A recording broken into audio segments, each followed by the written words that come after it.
Michelle, tell me, how long were you in Uganda serving dentistry?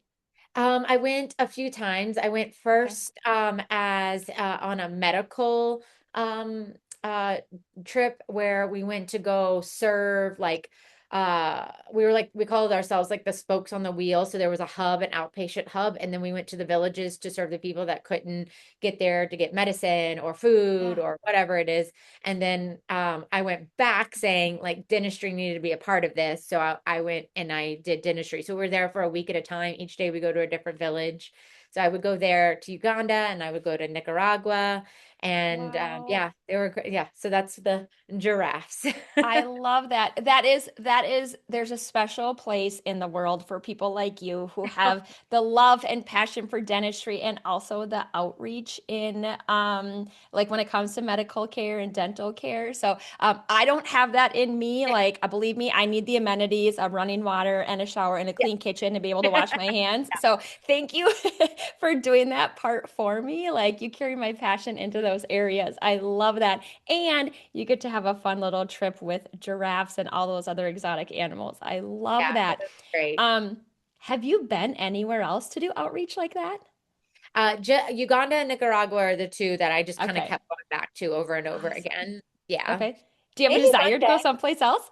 Sure. I'm definitely into like leading those trips. Like it's a lot of Yeah. work, but it is I definitely have the experience now. So I feel like I have it like buttoned up. So it's not as Okay. much work as it used to be where I Good. was like, oh my God, I'm gonna run out of gloves any second now kind of Yeah. thing. Okay. Well, I'm going to tell you this right now on the record. Next time you go, call me. I will Okay. put on my big girl pants and I will join you. I'll be there. I'll provide the dentistry. I will extend my expertise. I would love to accompany you next time you make that journey. Well, I went and I took one time Emily Bogey and Oh, Linda yeah. Miller from PDT. They Okay. both came with me once on a trip. So, oh gosh, Awesome. I should get back into it. 2020, the pandemic kind of Yes. did everything, and then yeah. So this is a good reminder as we get into our discussion tonight that I would like to go back and do charitable dentistry all over this world too. Yeah. Yeah. Good, good. All right. Well, I love that. Okay. It is 7:30. We are well on our way to this awesome continuing education webinar. I'm really excited to have the Michelle Strange joining us for this exciting continuing education course focusing on operatory turnover. I'd like to introduce the Michelle, but before I do that, couple of logistics. We have decided to turn off the chat tonight, and I want you to direct all of your questions to the Q&A function. We are going to have a team member watching and observing that. So if you have any questions about today's presentation, we are hopeful to get to a Q&A side at the very end of the call. But if you don't get your questions answered throughout the presentation, we will address them after the fact so you can get some personal one-on-one with us. Okay? So let's introduce Michelle. Michelle Strange is a practicing dental hygienist, educator, and entrepreneur with over 25 years of experience in the dental field. She began her career as a dental assistant, just like me, and then a dental hygienist, earning a bachelor's degree in health science from the Medical University of South Carolina, followed by a master's degree in dental hygiene education from the University of Bridgeport. Her commitment to excellence is demonstrated by ongoing professional development, including earning a certificate in dental infection prevention and control, myofunctional therapy, and interim restorative therapies, along with, help me say this word, neuromodulators. Did I get that right? Botox for the I love it. I'm due for some, Michelle. All right, Michelle, I'm going to hand it over to you. Like I said, we are going to be monitoring that Q&A section. Raise your hand if you have any questions, and we'll be able to get to that at the end. Michelle, take it from here. Love it. Thank you so much. I come to you all after a full day of clinical. I'm sure a lot of you were right there with me. I think I still got the PPE marks on my face to prove it. And I'm really excited to talk to you guys about the operatory reset. because literally this is what I'm doing day in and day out. I am in my 21st year as a hygienist, my 26th in dentistry. I have cleaned more operatories than I'd like to probably admit. And I have had to learn a lot of things the hard way, right? Because I come to you in this infection control course as someone that has not always done it right. I have had to realize and come to terms with the fact that I probably cross-contaminated multiple times in my career. But I'm also somebody that, like, once I understand the why, once I understand why I need to do better, I will do better. And so I come to you with the operatory reset, which is just hopefully a smarter setup, a safer turnover, a better flow. The big picture here is, though, operatory turnover, it's not just about like cleaning a room, it's about creating a system that supports safe patient care every single time.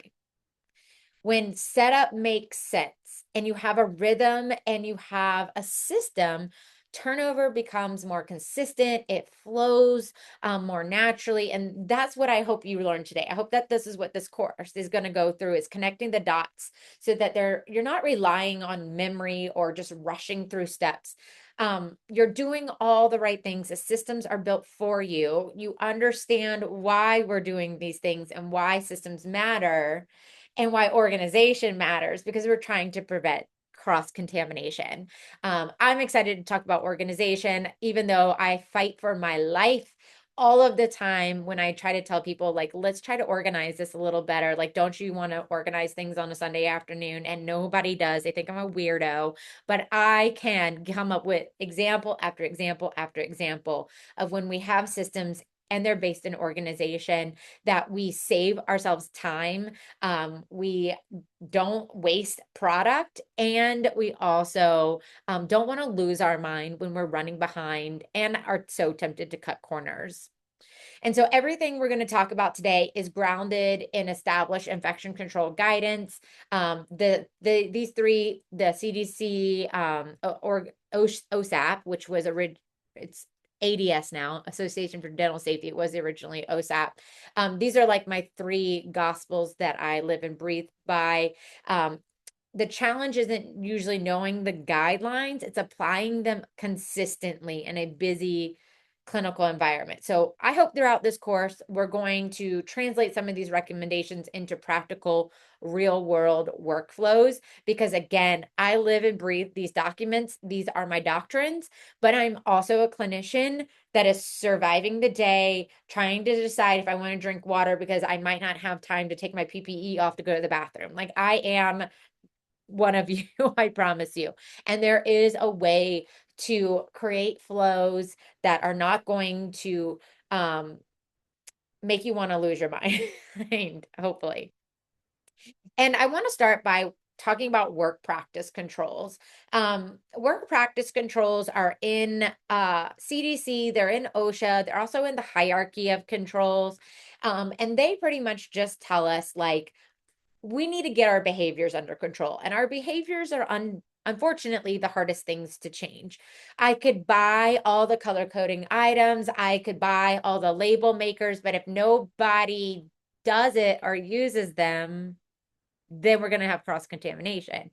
And so really our behaviors, they're the most challenging. And our work practice controls are about changing how we perform tasks to reduce exposure risk. And this is where, again, those behaviors come in, because we can have the right products and the right equipment, but if the process is inconsistent or rushed, we are going to still create risk. And what we're building in this course is these work practices controls that make the safer choice the easier choice, right? So, like, we're trying to come up with things that, where when you're like, should I do that because that's easier? No, we're making a choice where the easier option is our behavior, like the best choice for us, or the easiest choice, because we're so super organized.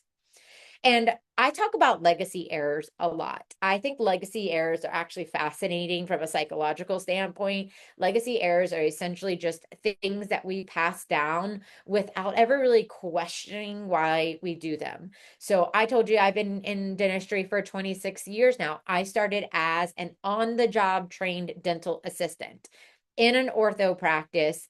And respectfully to any ortho people here, ortho is historically known for not being the greatest at infection prevention stuff.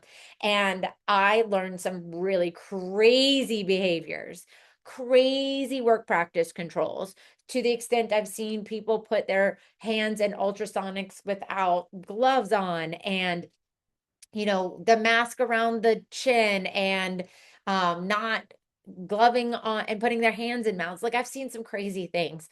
And, if I still practice that way, I would be creating so many infection control breaches. So again, I come to you as not somebody that has done the like always done the right thing, but now that I know, I'm really trying to do better. The one of those biggest reasons is, one, I don't want to cross contaminate and hurt my patients. I don't want to be sick, but also I don't want to pass down behaviors that could make someone else sick, injured, or change their quality of life because maybe they were exposed to chemicals time and time again because they weren't wearing the right PPE or didn't have the right practices, or God forbid, like something, splashed in their eye, a needle, something. There's crazy things that happen in dentistry. And so I really want to make sure that I'm always creating systems and behaviors that I don't pass down that could hurt somebody later on. And that's what legacy errors are. And I think also it's really important to understand that our training needs to be very specific to our practice. Now, I've also been a temp all over this country. I understand that that's not super easy when you're in one practice one day and then the next you're across town in a completely different setup, completely different patient types, different equipment. But it is really important to train specific to your practice. And we're going to talk about standard operating procedures at the end of this, because I think those are so critical to make sure that everybody understands how to prevent infections in your unique practice. And I say that because, well, one of the things I like to do when I go temp is annoy everybody, because the squeaky wheel gets the oil, right? So I will go into a practice and I'll say, okay, thank you for showing me to my operatory. How do you want me to wipe this down? How do you want me to clean it? How do you want me to transport instruments? And they'll say, oh, you don't know how to do that? Aren't you a hygienist? And I say, oh, yes, yes, I do know how. I understand the concept of, but how do I do this in your practice? Tell me what is disposable, what's reusable, because quite honestly, not everything is the same across the board in every office. Tell me what's the contact time of my disinfectants. Where's the lid to this tray where I transport? What's going to get barriered? What's not going to get barriered? These things are very important because your equipment is very different. Your chemicals that you use is very different. And your workflow might be very different. How you transport instruments, where I've crossed reception areas with instruments before. So it's really important to understand the flow and train specific for your practice. And today, everything we're going to be talking about is rooted in standard precautions, as well as those 3 documents I talked about earlier.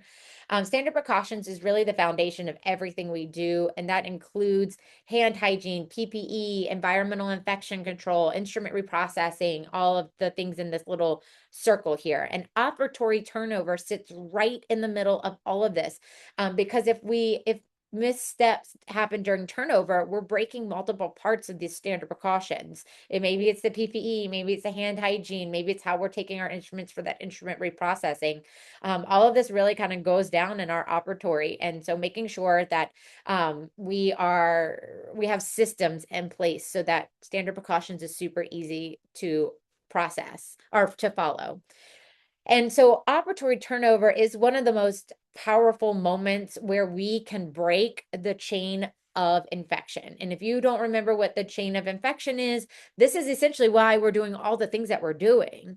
We are trying to prevent infection. And if you think of the chain of infection like links on a physical, like chain, we are trying to break as many of those so that we don't go to infection.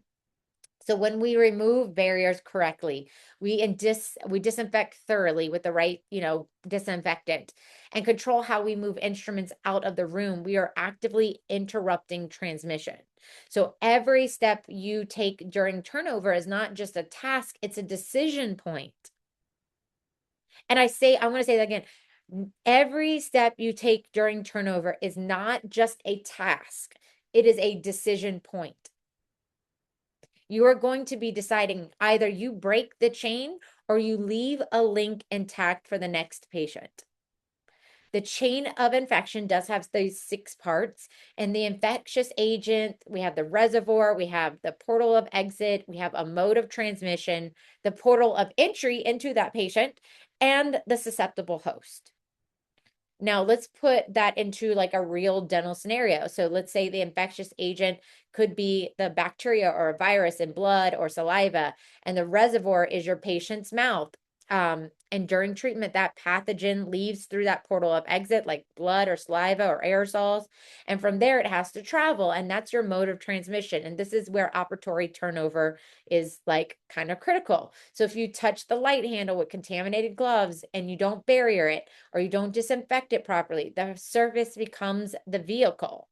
And the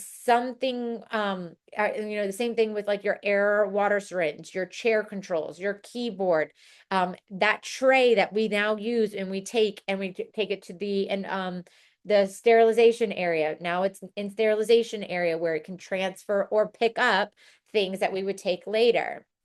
So the part we need to be really honest about here is this doesn't happen because people don't care. Chain of infection doesn't happen because we don't care. It happens usually because of rushed workflows, unclear systems, or relying on memory instead of having processes available.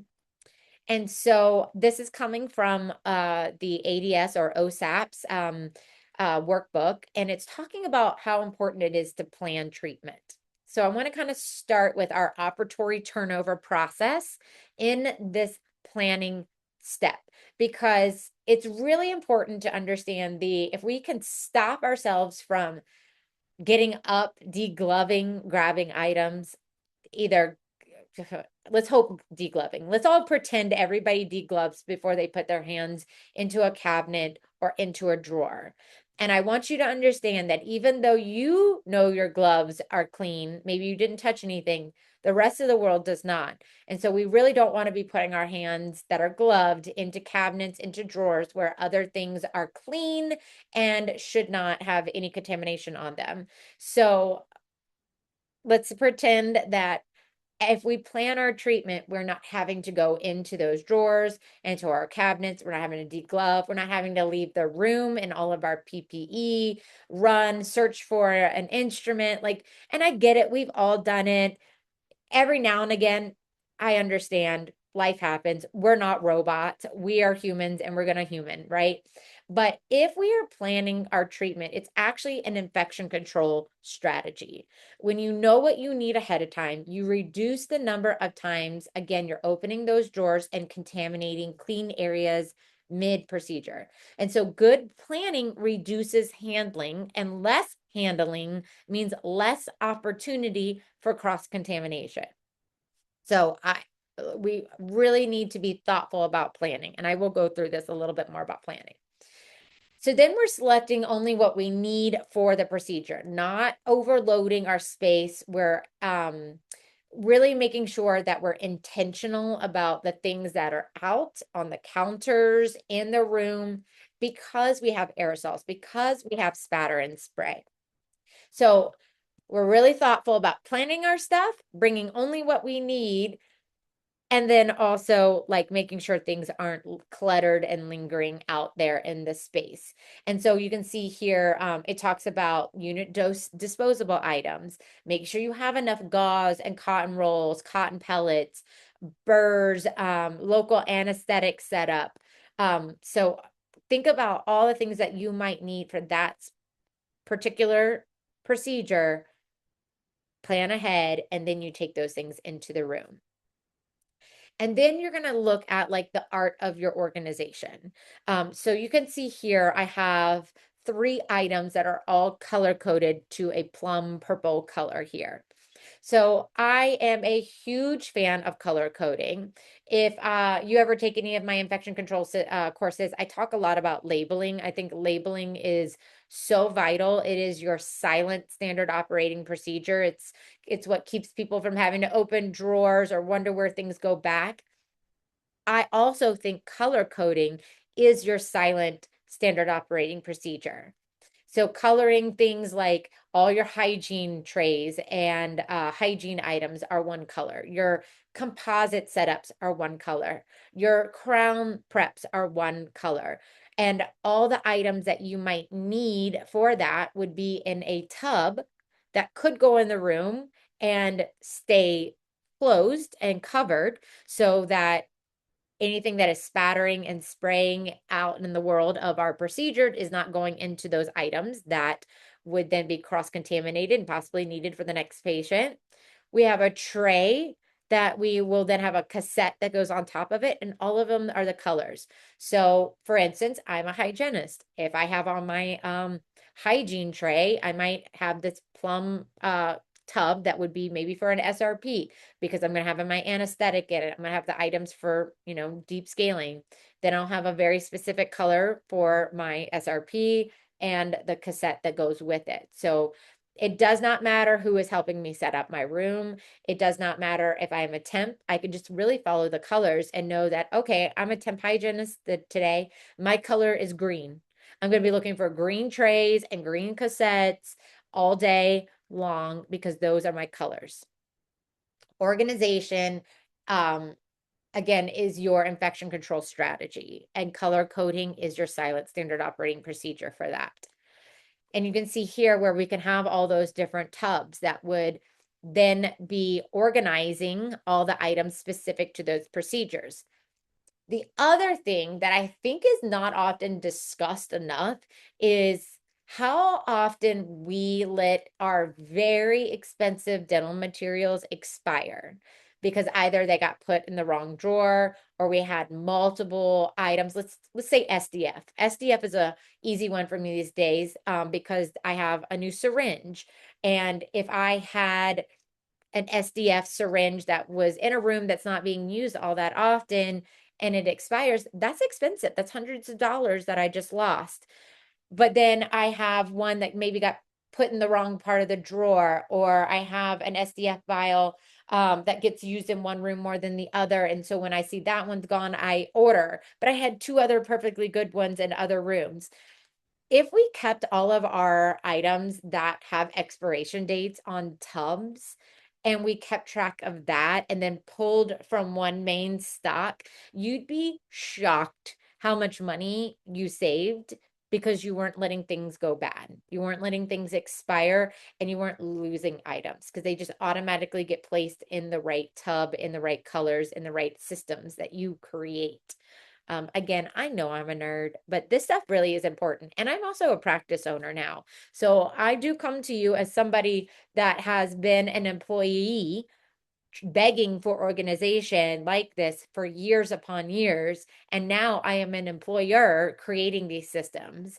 And it is so lovely to know that I'm not letting my money, my hard earned money, go to waste with expired products because they are organized correctly. And then this is my actual cabinet. So I just wanted to kind of show you how I'm actually doing this. So these procedure tubs are stacked up in my cabinet here. Orange for us in our office are implant maintenance. And so I have my cassette that has all of my implant scalers. I have the tray that I'll grab and put all of my items on for my implant patient. And then everything in that procedure tub is going to be relegated for implants. So my piezon tips, my wrenches, I have like I do take hybrids off and stuff like that in my practice. So I have all the items that are for implants here. I don't have to dig through drawers. I don't have to like go where does this go? If it's implant related, it is going in these orange color coded systems here. So I just wanted to show you like an actual reality. And then this is kind of what I was saying as far as like organizing, and we're going to talk about more about like organizing your trays and stuff and planning ahead. So this is kind of what I pull from when I plan for my operatory. So I will say, I'll look at my schedule. Again, I'm a hygienist, but if you were an assistant, like, or anybody honestly setting up for any type of procedures, I'd look at the schedule and be like, okay, we have a composite here, and let me grab this blue tray and set that everything out. And then next is after that is going to be an exam kit, whatever it is. I take those trays and then I stack them in the room that they're going to go into, and I don't have to go and pull all that stuff between patients. And I'll show you this in actual, like in a video later on too. For me, for hygiene, I pull all of my green trays and I stack them, or I like get everything in it. I stack them in my room. And so I'm not going back and forth multiple times. I'm already running for my life between patients. So this absolutely makes me so much more efficient. So I set up all my air water syringes, my suctions, I grab my gauze. And then because we have multiple hygienists in the office, we all like a little bit of a different setup. I have some people that like a relief and some people that like a pink pedal. And then I use an aerosol assist. Like we all use different suction tips. So we have them all available. So depending on who's seeing patients in that room, you would grab all your items. And in my room is stocked with the proper tools and setup. So I think that you'd be shocked at how quickly you will turn a room over when everything is all bundled up. And I'm going to show you exactly what that looks like.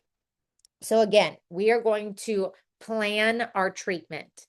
This is key. This is so, so critical. Again, because we do not want to go in and out, take our gloves off, because really, guys, and just remember this, every time you take those gloves off, you should be doing hand hygiene.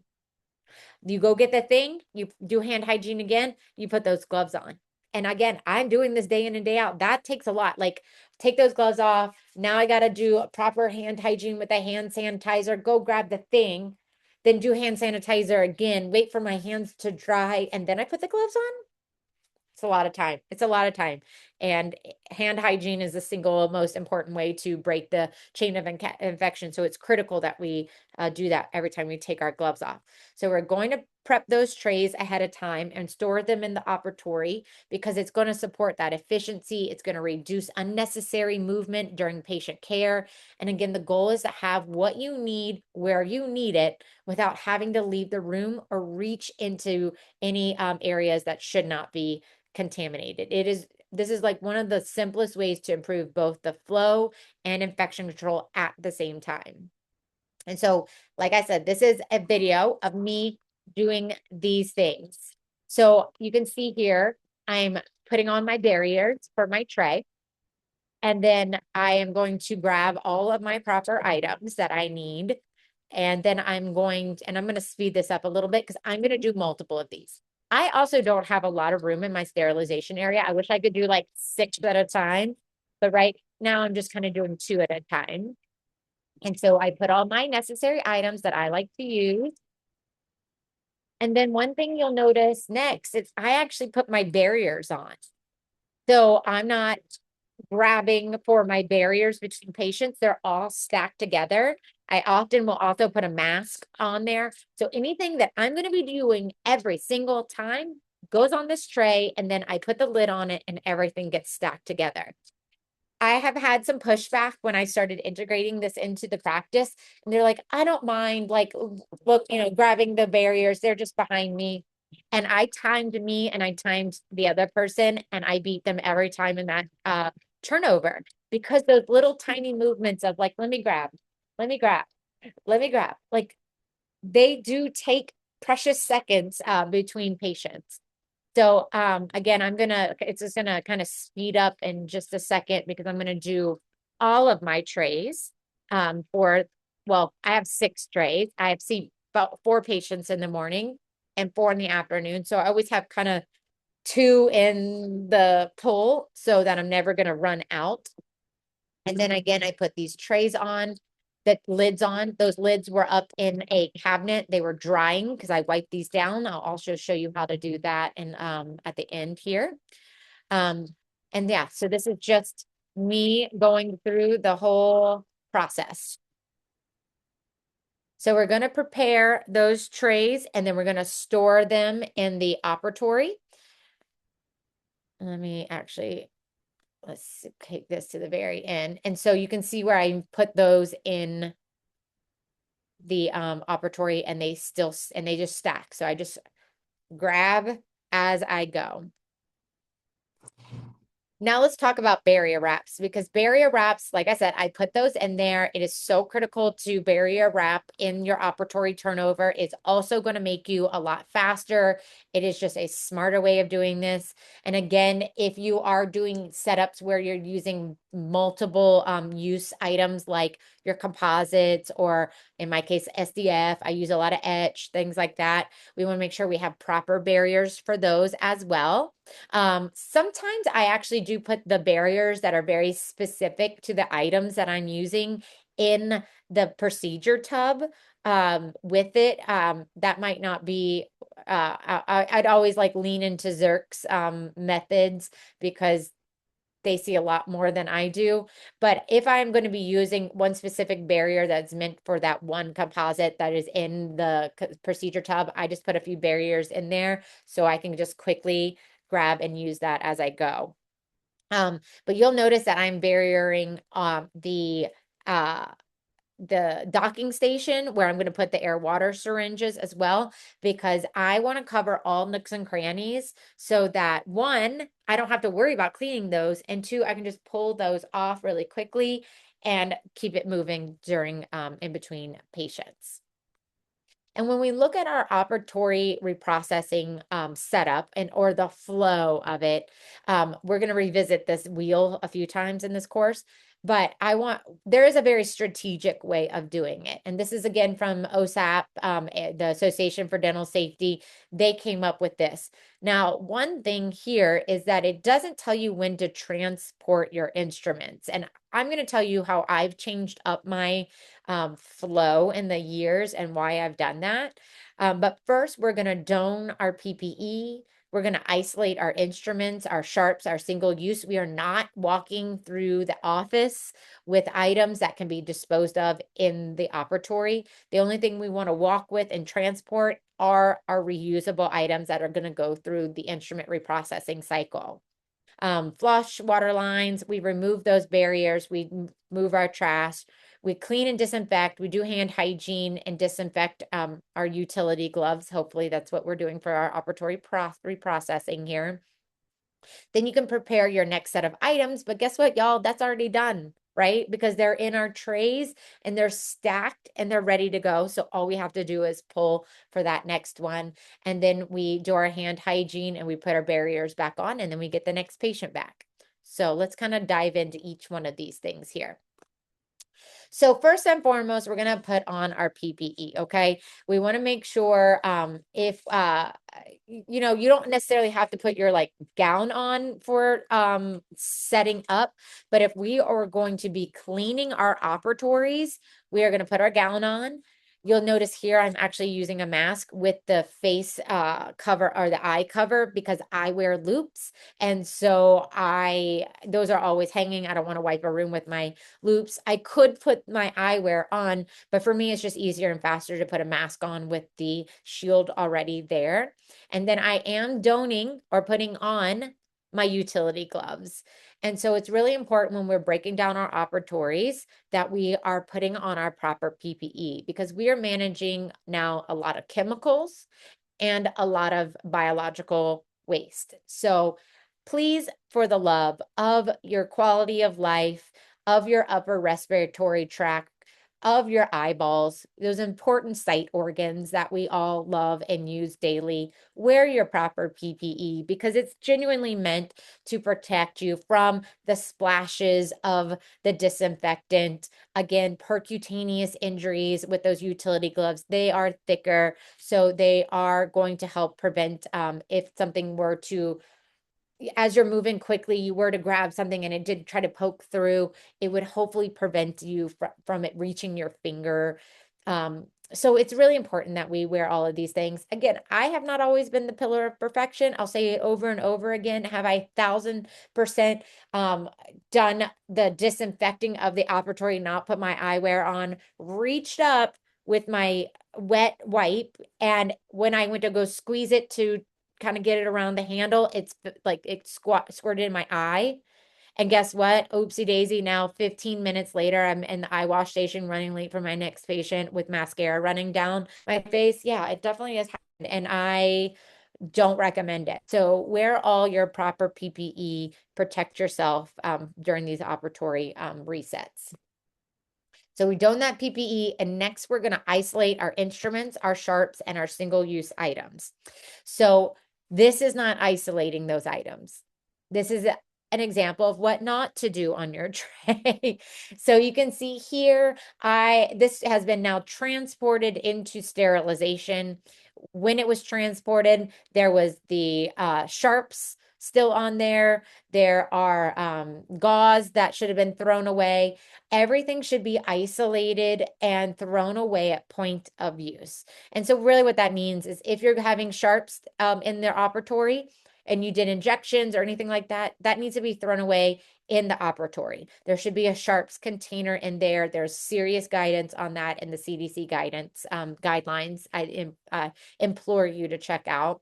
We're throw away our suctions and our air water tips and our gauze and our napkin and all the stuff. Like, throw away all single-use items in the room. So all we're transporting now is going to be our reusable items.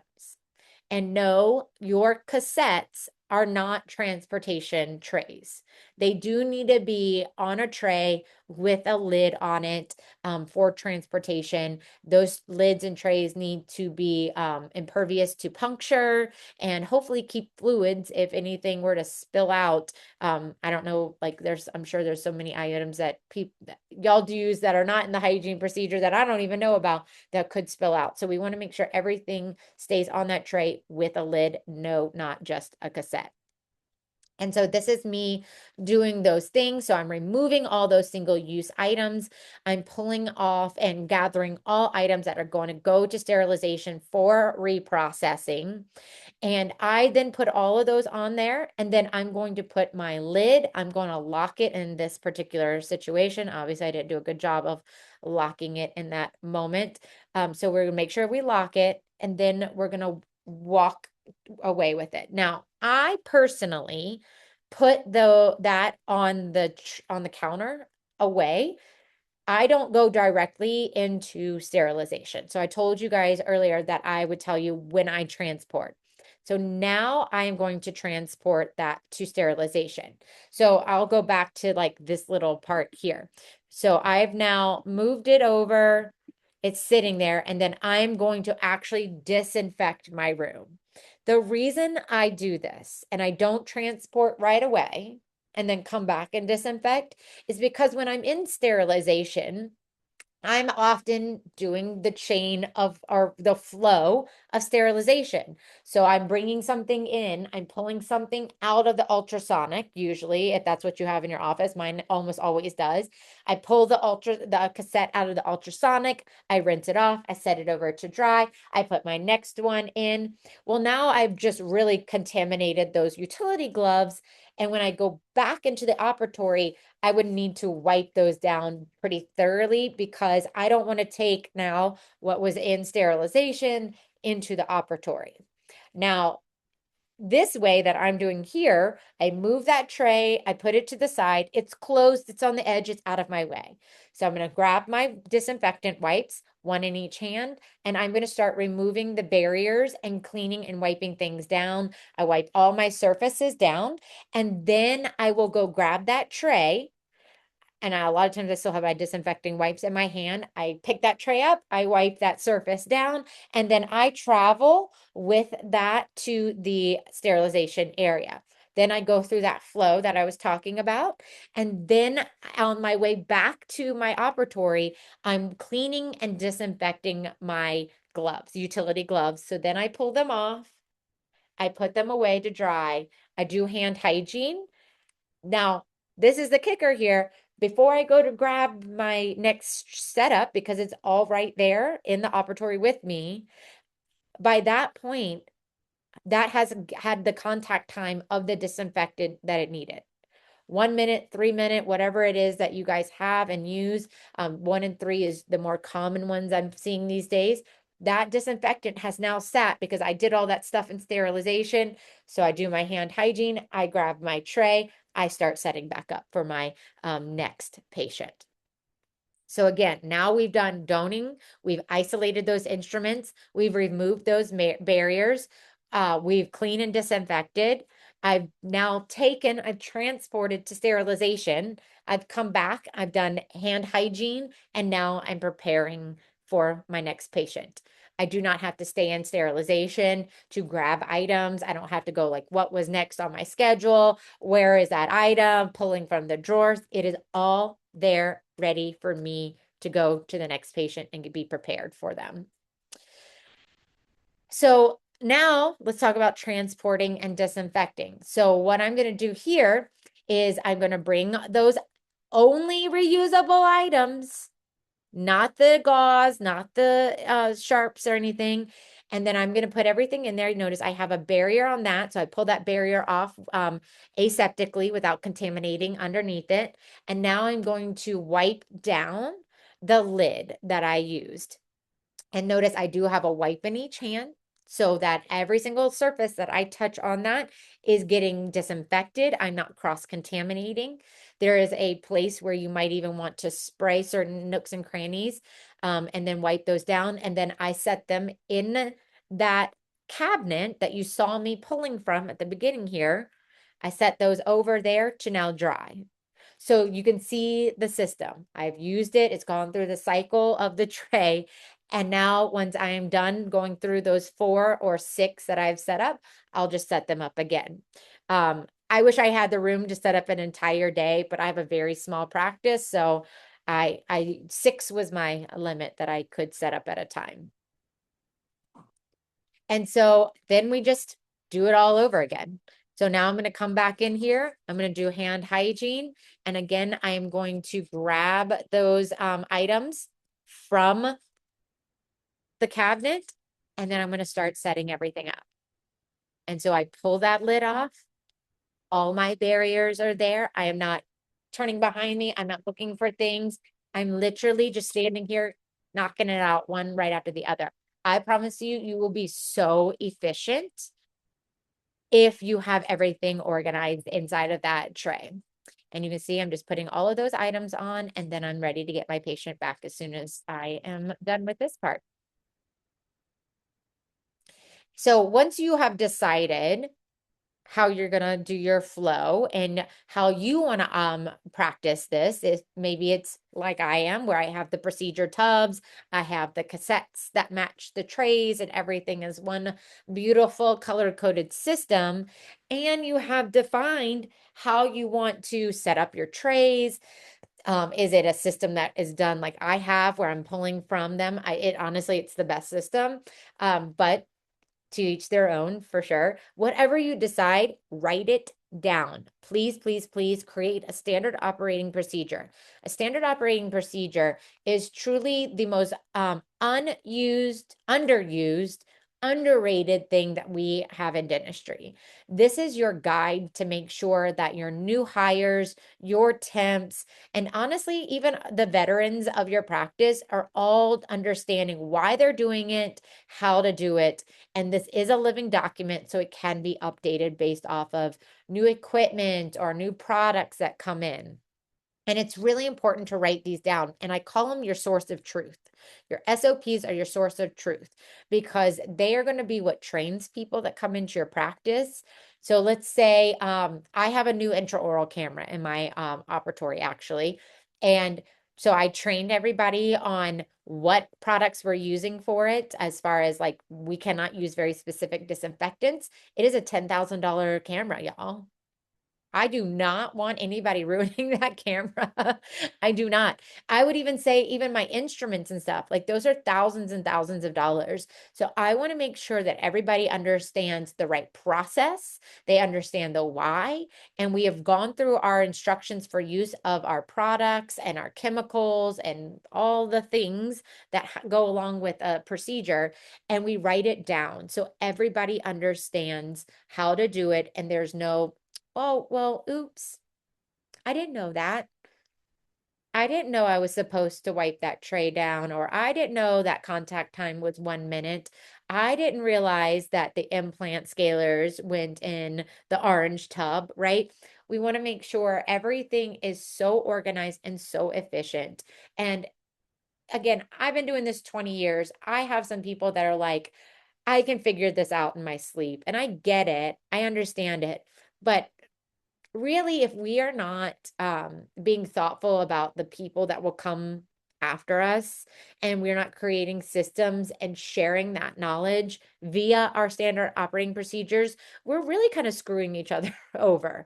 And honestly, we've had a lot of turnover through the last 6, 7 years of dentistry.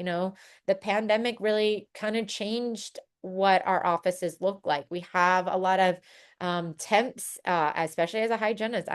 I see and hear people talking about being temps all the time. We want to make sure that if a person leaves us, that our whole system doesn't go to hell in a handbasket just because they had it in their brain. They understood the processes and the protocols and didn't share it with anybody. And when they leave us, we're all just like running around with chickens with our head cut off, right? So we write it down, we create these systems and protocols, we color code it, and we label it. And when we do that, y'all, we are so efficient. And when you live without this is when you go, oh my gosh, I can't live another way. I have lived in the unorganized, chaotic, running around with like a chicken with our head cut off. And I've lived in the organized, I never have to guess or question how, when, what, why, or how, right? It is all just there set up for me. And you might think it's crazy or you might take it for granted when it's organized. But when you live in the other end of it, it's chaos and your cortisol levels don't need it. Our bodies don't need it. We're already dealing with the insanity of working in dentistry. So create these systems that make you successful, make your team successful. And I hope there's some questions coming in because I would love to chat about it. Somebody said, well, let's see. Do you want me to kind of just read these out, Kate, and like go through some of the things that we talked about today? Yeah, that'd be awesome. Okay. So this first one was, do you have the link to those storage drawers? I'm sure somebody in here could get you that link to the storage drawers. So I'm using the Zerk color coded system here. So that's what I am using. Let me go and see about some Q&A here and see what else we have here. Yes, and Michelle, we can certainly get some links to Zerk's color coding products, our tubs, our trays, our just color coding system in general, our drawer organizers. If anybody has any questions about the color coding system, we would be more than happy to kind of share more about that in a discovery call that can come after today's call as well. And I just wanted to, while we're kind of like going through questions and everybody's like taking a moment to submit if they have any, I just wanted to play this video again because I think it is really kind of fun to watch and also hopefully drives home how important it is to set up these trays beforehand. Again, I have worked in a system where I was doing it per patient, and when you are flying by this, like, you're already 5, 10 minutes into the next patient, you're gonna love having your stuff already set up here. Michelle, Let I me have a get, question for you quick. How yeah. did you determine what to preset onto your hygiene trays? Tell me that. So I will also say, like, each one of us has a little bit of a different setup in the office. We have three hygienists and two at a time will be there. So, I know that I barrier wrap, my chair, my guided biofilm therapy machine, and my docking station. So I'm going to need three large barriers. I do cover my HVE, my saliva ejector, and also my air water syringe. So I have that. I need my, like, those are the disposables that I know I need. And then I know that on that green tray, I'm going to grab a green cassette because they're color coded for that. So I know those are the proper hygiene instruments. And then we just grab our preferred suction tips or any other items that we might enjoy having. Now, when I was doing some surgical assisting and hygiene, and that right there, where it's all green, that might have been a blue, that might have been a red for extraction, that might have been a crown prep. I also have one for whitening. So all of these actually could have been a different color, which again is really helpful. So because there are times where maybe we had to run to a different room, like maybe this patient was running over, now we're going to use this room, and all we had to do was grab that white tray or that white tub and just take that over to the next room, which I think is just so helpful because it's all packed and ready to go. We just need to move it and set it up in another room. I Let's see. love that. I love the efficiency behind that. It's just, it goes with that donning and doffing that you talked about too, the extra preparedness that you created by doing that. So I think it's an excellent opportunity to create efficiency and preparedness throughout your procedure, not have to think about it on the front end. Am I grabbing all the PPEs, less movement when it comes to that as well. So I think that's an excellent opportunity. I love that. Good. And Kate, I think it would be also nice to speak more to the items that do expire. Anything that I did not touch on in that, because again, as a practice owner now, and somebody has to control a budget and place the order and do the things, I never really realized how expensive all these things were, and Yeah. having so many open, how that's not super efficient. Yeah, sure. I'd be happy to kind of elaborate on that a little bit more. So, when you use a color code system, the ideal way is to create two of the four principles. One is instrument management, and one is material management. And creating an active supply of your materials is a way to ensure that you're going to use up the expirable materials that you have in the practice. And when we say active supply, we talk and focus on.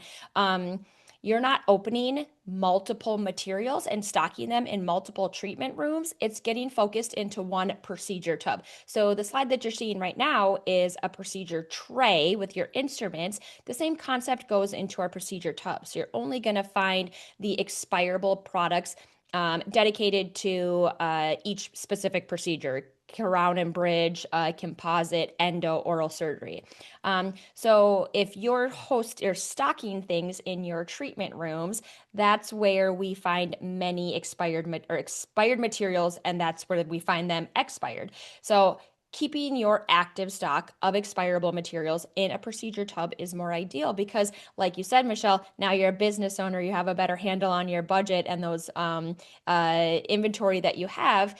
It's better to have an active stock in your procedure tubs and treatment room drawers for your general disposables, and then a back stock of those materials so that you're always using the open product. We don't want to have 4 gallons of open milk in our refrigerator. We want to make sure that we're using up the one that's going to expire the soonest. So same concept. And with dental product prices and grocery prices these days, you want to make sure that we're really mindful of that as well. So, oh, thank Yeah. you. That's a great graphic of what we're talking about. So, in each procedure tub, these are the expirable materials that you're going to find, very procedure specific. So, for example, in an oral surgery tub, you're not going to find composite materials. You're not going to find composite materials in endo or in a sealant procedure tub. So, everything is very specific to each tub that you use. Michelle, do you have anything else that you want to add to that concept? Well, I wanted to add to the fact that somebody sent me a video one time and they were like, my team leaves the room 47 times in a procedure, and how can I do that? And I was like, okay, this is hyperbolic. And I'm somebody that's hyperbolic, but okay, let's watch this video. And literally I watched them leave, get up and go grab something, get up and go grab something. Do we have this? Do we have that? What about that one weird Toffenmeyer thing that like, and they were getting up, getting up, getting up. And I was like, this is so inefficient. And also, the infection control concern here is that every time we get up and we have to take our gloves off and leave the room, like that is a potential place for cross contamination and cause of transmission of disease. So we really want to make sure, like, when things are in that tub, like we have it in our room and we don't have to get up and leave the room, leave the operatory so Mhm. many times. So I like your example of, like, we don't want to have four things of milk in our Yeah. refrigerator, and we also don't want to, like, I don't know, put the all the accoutrement to having cookies and a glass of milk in 47 places either. Right. Right. Exactly. Yeah. Yeah. Yeah. And to add to that whole concept of leaving the treatment room, one other thing that I would like to add, more focused on like the culture of the practice is as a Mm. dental assistant myself, I remember, forgetting something, and having to leave the treatment room to go get it. And I remember, the look on the patient's face when I said, I'll be right back, and the look on the doctor's face when I said, I'll be right back. That 60 seconds felt like an eternity when I had to go and retrieve something that I forgot. And I felt like I was failing my inner self as a dental assistant. I felt like I was failing my patient and the doctor, and just the overall operations of the practice. So I think that putting things into procedure tubs is a more efficient, more complete way for preparedness in the operations of just general setup, the day to day. It allows you to bring more focus back to the patient, better best practices, like you said, that infection control practices as well too. And Yeah. patients notice. They Oh, really for sure. do. They notice when you have to get up. Actually, I did have Mhm. a patient that came back and they didn't want to go.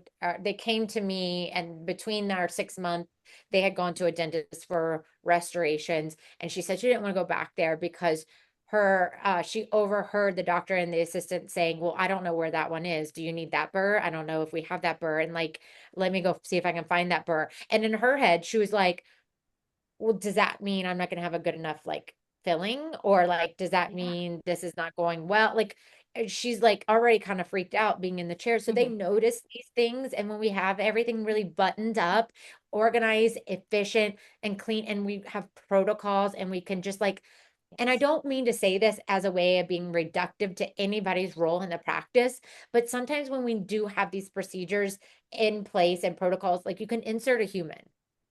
And when we Yeah. are running behind and we are shorthanded, sometimes we do need to insert a human. And maybe that is Hmm. me, the hygienist, that has no idea what you need, the assistant in your operatory, but Hmm. my patient canceled and you need Yeah. help. Michelle, go grab that purple tray. We're now doing X, Y, and Z. Like, good, I can go find a purple procedure tub and a purple tray and a Yeah. cassette, and I can help you.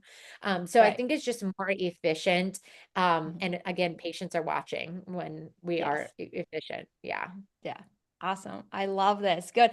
Before we start to wrap up, I have to give a shout out to my friend Sylvia out there at Central High School. Thank you for dropping in the chat. I'm excited to hear from you. Glad that you're on the webinar. Hey, I'll send you an email tomorrow. Let's do a quick connect and see how things are going.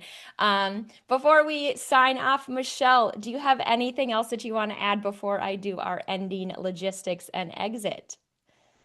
I would just say, if you have any questions, want to know more about infection control and stuff, I have Level Up Infection Prevention. And tomorrow night, I'm actually doing a webinar for Kerr that I would almost say is like the other side of this part of the conversation, which I did not plan at all. But this tomorrow, I'm going to be talking about the type of barriers, how you wipe a room down, how you take those items to sterilization, and, like, actually are efficient in that side of it. So it is just almost the evolution of how we take this efficiency, color coded method, organization, and then finish it off with the actual task of disinfecting and turning an Yeah. operatory over. Yeah. Awesome. I'm looking forward to that. I'm gonna be attendant in attendance tomorrow because that's something being out of clinic for 3 years. It's nice to be refreshed in those practices. Okay, a huge thank you to all of you attendees tonight. I hope you learned some valuable information and definitely check out Michelle's webinar tomorrow night. A big shout out to our partner Darby Dental who helped us sponsor this event as well. We couldn't do this without you. Um, Anybody that had questions in the Q&A, we will address them after the fact. You will be getting continuing education credits for this. You'll watch your inbox for that coming from Zerk Dental Products. And don't hesitate to reach out to Zerk Dental Products or Michelle for any future questions, concerns, information requests. It's never too late to learn more about how you can level up. Awesome. And thank you so much for the opportunity to come on and talk about how organized my office is because of color coding. Yes, good, good. All right. Thank you, everybody. Have a great night. Bye-bye.